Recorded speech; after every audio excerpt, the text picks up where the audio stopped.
নমস্কার বন্ধুরা, অঙ্কিতা রান্নাঘরে সবাইকে স্বাগত জানাচ্ছি। আজকে বানাবো পুরনো দিনের একটা রেসিপি, পুঁই চিংড়ি। তার জন্য প্রথমেই একটা কড়াইতে বেশ কিছুটা সর্ষের তেল গরম করে নিয়েছি। তার মধ্যে নুন হলুদ মাখিয়ে রাখা চিংড়ি মাছগুলোকে দিয়ে দিলাম। চিংড়ি মাছের কিন্তু আমি খোসাটা ছাড়িয়ে নিয়ে নিই। আপনারা চাইলে কিন্তু অবশ্যই ছাড়িয়ে ব্যবহার করতে পারেন। আমি শুধু কিন্তু মাথাটা আর যে নোংরাটা থাকে সেটা বের করে নিয়েছিলাম। চিংড়িটা কিছুক্ষণ ভেজে নিয়ে অন্য একটা পাত্রে তুলে নেব। চিংড়ি বেশিক্ষণ ভাজলে কিন্তু রাবারের মতন হয়ে যায়, তাই চেষ্টা করবেন খুব অল্প সময়ের জন্য চিংড়িটা যাতে ভাজা হয়।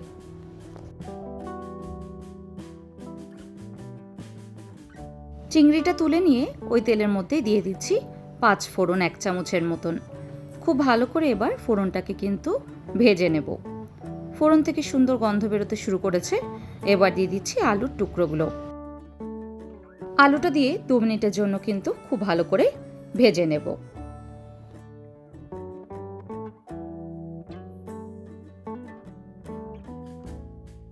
এবার ওই আলুর মধ্যেই দিয়ে দিচ্ছি বড় করে কেটে নেওয়া কুমড়োর টুকরোগুলো।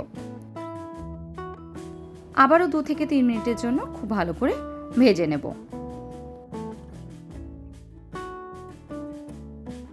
এবার দিয়ে দিচ্ছি পুঁই শাকের ডাঁটাগুলো।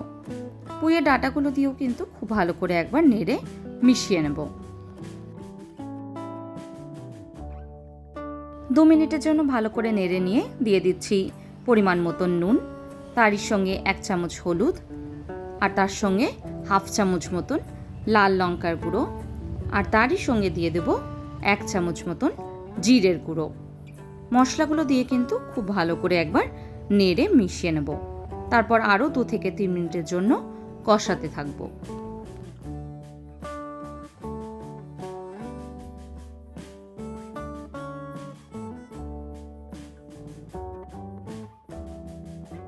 মশলাগুলো ভালো করে মিশে গেলে ঢাকা দিয়ে এবার 5 মিনিটের জন্য সব সবজিগুলো সেদ্ধ হতে দেব। 5 মিনিট পর ঢাকাটাকে খুলে নিচ্ছি। দেখুন সবজিগুলো কিন্তু অনেকটাই মজে এসছে।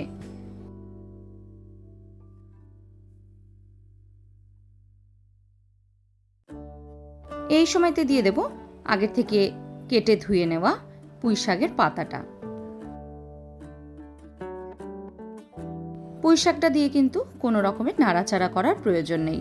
আবারও ঢাকা দিয়ে 5 মিনিটের জন্য রেখে দেব। 5 মিনিট পর ঢাকাটাকে খুলে নিচ্ছি। দেখুন অনেকটাই পরিমাণে কিন্তু পুঁই শাকটা মজে এসছে।